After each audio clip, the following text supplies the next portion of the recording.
Bharat air force భీకరమైన దాడులతో పాక్ కి భారీ నష్టం వాటిల్లింది. ఇస్లామాబాద్, లాహోర్, పెషావర్, కరాచీలో బాంబుల మోత మోగుతోంది.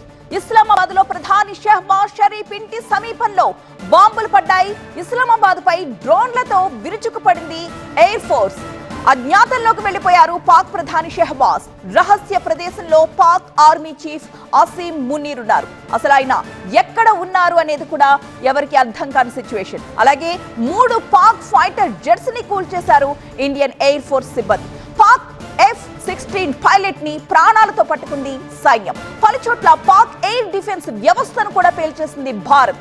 నిన్ననే లాహోర్ ఎయిర్ డిఫెన్స్ కూడా ధ్వంసమైంది. రాత్రి సర్గోధా, ఫైసలాబాద్ లో పాక్ రక్షణ వ్యవస్థ మొత్తం కూడా నేలమట్టమైపోయింది.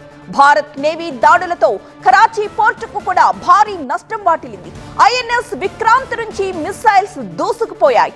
1971 తర్వాత కరాచీ పోర్టుపై మిసైల్స్ దాడులు చేసింది నేవీ. మెరుపు దాడితో ఆ పోర్ట్ లో భారీ పేలుళ్లు సంభవించాయి. అలాగే అక్కడున్న నౌకలు కూడా దగ్ధమయ్యాయి.